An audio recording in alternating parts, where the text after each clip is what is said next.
Okay, so you're here because you want to get smart Yeah. on ocean plastic, like really understand it quickly and properly. Yeah, beyond just the headlines and those really dramatic pictures everyone sees. Exactly, and that's what this deep dive is all about. We're tackling ocean plastic. And probably what got your attention, like you said, is that imagery of the Great Pacific Garbage Patch. It's powerful stuff. Totally. Those pictures, the ones that look like a solid island of trash, super hard to ignore. But digging into the Truth Complex series from Business Insider, we found, well, the reality is actually pretty different. Surprising, even. Right. So our mission here really is to cut through some of that confusion. Yeah, lay out the facts. Exactly. Debunk some myths, show what's really going on, and give you a clearer, more nuancer. Think of it as your fast track. We'll cover what that garbage patch actually looks like, where the plastic's really coming from. Hint, it might surprise you. Right. The complexities of cleaning it up, recycling realities, and the sneaky impact of microplastics. So let's start with that big one, the myth of the trash island. Okay. So that common image, the solid floating mass of garbage, you've seen the photos, I'm sure. Oh, definitely. Yeah. Sometimes with like mountains photoshopped in the background or landfill pictures just dropped onto the ocean. Yeah, those ones. They paint this picture of a, plastic wasteland you can almost walk on. Super compelling visually, but the info we looked at says basically almost all those photos are fake or misleading. That's right. Some maybe unintentionally, others clearly manipulated. So if it's not that, what is it? And why do those fake pictures keep doing the rounds? Well, the less visually exciting truth is probably why. News sites, blogs, they want clicks, right? The reality isn't as grabby. So what is the reality? It's basically a huge swirling vortex. Think of it like a massive area of the ocean where plastic debris concentrates. It's not solid. Yeah. It's constantly moving, shifting with the currents, thinning out at the edges, and depressingly, more plastic keeps feeding into it. So less island, more like a vast, thin plastic soup. Pretty much, yeah. And my first thought, honestly, was that it's all, bottles, bags, straws, the stuff we throw away, consumer waste. That was the story for a long time, yeah. But it was kind of everyone's fault equally, littering. Right. But there was a 2022 study specifically looking at the bigger pieces, the macroplastics. It found something pretty startling about the Great Pacific Garbage Patch specifically. Between 75 and 86% of that larger plastic mass comes from the fishing industry. Get out, 75 to 86%. Yeah. Fishing nets, lines, crates, buoys, that kind of stuff. Wow. Okay, that completely shifts the perspective, doesn't it? Away from just blaming folks tossing bottles. It really does, and it leads to this other kind of counterintuitive point the source brought up. The debate about whether we should even try to clean it up. Wait, why wouldn't we? Well, one view mentioned from Martin Thiel is that this plastic has, over time, become, almost part of the ecosystem out there. Okay, hang on. Plastic as an ecosystem. That sounds weird. It is weird and complex, but research shows nearly 100 different marine species actually colonizing this plastic, making it their home. Seriously? Like barnacles and stuff? Yeah, and more. Even coastal species are using plastic bits like rafts to get out into the open ocean and survive there. Huh. So cleaning it up could actually disrupt habitats, albeit artificial ones. Potentially, yes. Any large-scale cleanup needs really careful thought about those unintended consequences. It's not straightforward. What about those plastic-eating microbes I've heard about? Any hope there?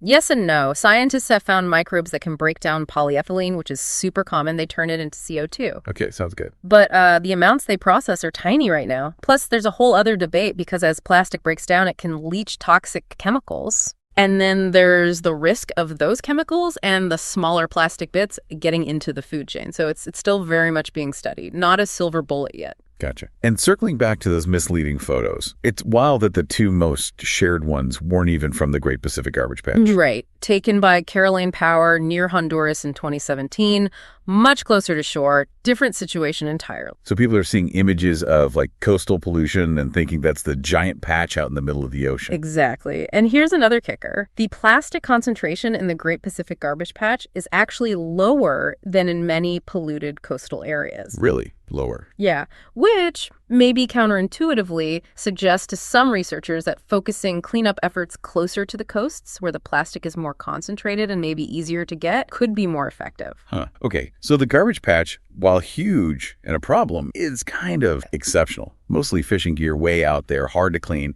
not really typical of the whole ocean plastic issue. Precisely. It's a major symptom, absolutely. but maybe focusing only on it distracts from the bigger picture, the different sources and types of plastic pollution closer to home. Okay, that makes sense. So let's talk about those sources then. If it's not primarily the garbage patch, fishing gear everywhere, where is all this ocean plastic coming from? The story we usually hear is littering. That's the dominant narrative for sure. And the source material pointed this out. Search online, look at educational stuff, even from places like NOAA. Yeah. And they often highlight littering, illegal dumping.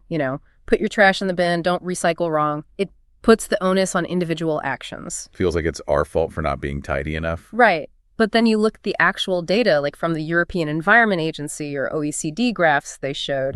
Littering, it's a teeny tiny fraction of the overall problem, like a sliver. Seriously, just a sliver. Yeah. The vast majority, something like 82% of the bigger plastic pieces leaking into the environment, land, air, and sea, comes from what they call mismanaged. Mismanaged waste. Okay, what does that actually mean? Is that different from landfill? Totally different. Mismanaged waste is stuff that completely escapes any formal collection or disposal. Think illegal dump sites, open burning where plastic gets into the air or soil, or waste that just gets washed into rivers and then out to sea. Properly managed landfills are not considered mismanaged. Ah, okay, that's a huge distinction. So focusing just on don't litter kind of lets the bigger systems off the hook. Exactly. It diverts attention from, systemic failures in waste infrastructure, especially in certain regions, and also from the companies producing all this plastic in the first place. Right. The video mentioned Coca-Cola specifically. Yeah, identified in beach cleanups as the #1 branded polluter for 6 years running, responsible for like 11% of branded trash found. Wow. And just 56 companies are apparently responsible for about half of all branded plastic pollution globally. Half from just 56 companies. And I bet they talk a lot about recycling in their reports. Oh, absolutely. Coca-Cola's sustainability report, mentioned in the source, heavily pushes recycling as the answer. It's the go-to corporate response. The magic bullet. Recycle more, problem solved. If only it were that simple. Look, recycling isn't useless. The narrative that it's a total scam is also misleading. But the idea that we can just recycle our way out of this, that's where it gets tricky. And the video had that historical bit. Yeah. The plastics industry knew way back in, 1969? Yeah, 1969, an American Chemical Society, quote, basically said, large-scale, profitable plastic recycling probably wasn't likely anytime soon. And, they were right. Because the global recycling rate is still depressingly low. Still under 10% globally after decades. Even though we technically recycle more plastic now than ever before. Exactly. Because plastic production itself has exploded. The source mentioned recycled plastic production quadrupled in 20 years, which sounds good. Right. But it's swamped by the sheer volume of new virgin plastic being made. Plus, think about what actually ends up in the ocean. Only about 18% of that leaked plastic is the rigid monomaterial kind of stuff, hard stuff, single type of plastic. That's the stuff with the best recycling potential. Only 18%. So what's the other, 82%? That's the stuff that's way harder or impossible to recycle economically at scale. Films, flexibles, mixed materials, tiny fragments. The stuff that gums up the recycling machine. Pretty much. Yeah. And the industry is known for over 50 years that mixing plastic types makes recycling a nightmare. But they kept doing it cheap for packaging. So less than a fifth of the plastic leaking into the ocean even has a decent chance of being recycled. Broadly speaking, yes. Which really undermines the recycling is the main solution argument, doesn't it? It certainly complicates it. But you also said it's not a complete scam. Right. Important nuance. For specific plastics like PET bottles, #1, and HDPE jugs, #2, recycling rates are higher, closer to 30% in some places. Okay. And the potential is there. Like in the US, those rates could maybe double with better collection systems, so we shouldn't just give up on recycling. But it's not the panacea. It should be, the last resort for plastic we can't avoid using. Exactly. It's part of the puzzle. But the focus has to shift massively towards reducing the amount of plastic we produce and use in the first place. Recycling can't handle the current flood. We need to improve it, yes, but mainly we need to turn down the tap. Right. Turning down the tap. That makes sense. Okay, this is definitely more complex than recycle your bottle. Yeah. Now, let's talk microplastics. The scale of this just seems mind-boggling. It really is almost impossible to grasp. The source used a great analogy to try and convey it. Yeah. In Europe, the amount ending up in the environment each year is like every single person throwing one grocery bag full of plastic into the ocean every week. Every week. Wow. And in the U.S., apparently it's triple that, 3 bags per person per week. Okay, that hits home. Yeah. That's staggering. And you said it's a bigger proportion in richer countries? Yeah, about 11% of the total plastic mass going into the ocean globally, but up to 62% in high-income countries. Why the difference? Probably reflects things like more synthetic textiles, more cars, different infrastructure, lots of factors. And we keep finding them everywhere, right? It's almost a meme now. Microplastics found in X. Totally. For a while, it seemed like the big focus was clothing, like polyester fleece shedding in the wash. That was definitely an early focus, and it's a real source. Yeah. But the Business Insider piece highlighted tires as a massive, maybe underestimated source. Tires, like from driving. Exactly. As tires wear down, they shed tiny particles, a lot of particles. Estimates are a tire loses maybe 10–16% of its weight over its life. How much is that in, like actual material? Could be around 1 to 2 pounds of tire dust per tire. And heavier vehicles, like all the SUVs popular now, especially in the US, They wear down tires faster. seems like it. More weight, more abrasion, more microplastic dust. And that ends up Yeah. where? Washed into drains. Yep, washed into waterways, eventually reaching the ocean. Tires are estimated to contribute maybe 9% of ocean plastic pollution. And right now, there's no real way to capture it. 9% just from tires. Wow. Okay. But the video said there was an even bigger, more surprising source. Yeah. This one really caught me off guard. Paint. Paint. Like house paint. Exactly. Yeah. According to the report they cited, something like 40% of paint applied eventually flakes off or degrades and ends up in the environment. 40%. And here's the kicker. Paint itself is about 37% plastic polymers by composition. It's basically liquid plastic we spread everywhere. I always thought of paint pollution as like toxic chemicals, not plastic itself. It's both. Yeah. And it's not just marine paint from ships, which is what I might have guessed. No. No, a huge chunk is building paint, infrastructure paint. The estimate for lower income European countries was that half the paint put on buildings eventually leaks into the environment. Half. Okay. That's enormous. And probably totally overlooked by most people. Completely. And keep in mind, because these are microplastics, a lot of these numbers are based on models and estimates. It's hard to measure directly, which means the real numbers could be even higher. Or we might find other big sources we haven't even thought of yet. It's very possible. Our understanding is still evolving. Plus, you've got microplastics forming in the ocean as larger stuff breaks down. Right. The sun and waves breaking it apart. And apparently, the color of the plastic matters there too. The source mentioned red, green, and blue plastics tend to break down faster than white, silver, or black ones. Huh. What's that? Something to do with how the pigments absorb energy, I think. Which is interesting because removing pigments could make recycling easier. But messes with company branding. Yeah. Always a trade-off. Seems like it. Yeah. Which brings us to the really tough part, right? How do you get the big players, the industries making bank from plastic, to actually change? Especially when voluntary pledges don't seem to be working. The video said pledges went up 60%, but pollution went up 50% in the same 5 years. Yes, dark numbers. And projections showing plastic use tripling by 2060.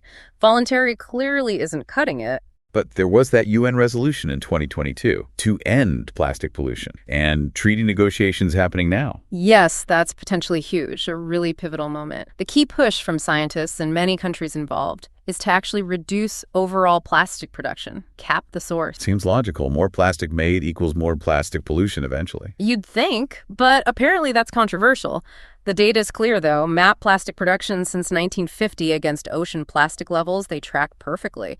Same with brand audits, more Coke products made, more Coke bottles on beaches. So why the resistance to cutting production? Well, the video pointed to a group of petrostates countries whose economies rely heavily on oil and gas. Because plastic is fossil fuels. Exactly. Plastic is plan B for the fossil fuel industry as energy transitions away from oil and gas. So these negotiations are, in a way, negotiations about the future of fossil fuels, too. And those industries have a lot of influence. A lot. The Center for International Environmental Law found petrochemical and fossil fuel lobbyists massively outnumbered scientists in some of these UN talks, like 3 to 1. 3 lobbyists for every scientist. Wow. And they're pushing back hard. Billboards defending plastic. Yep. Their focus, publicly and in the negotiations, is all on recycling and waste management. Important things, yes. But not reducing production. Exactly. They want to manage the waste, not make less of it. But as we've discussed, recycling just can't cope if production keeps soaring. You need to reduce production for recycling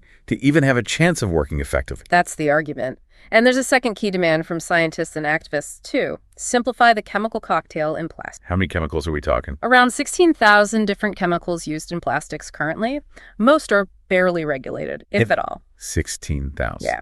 Reducing that number, focusing on safer, known chemicals, would make plastics safer and way easier to recycle properly.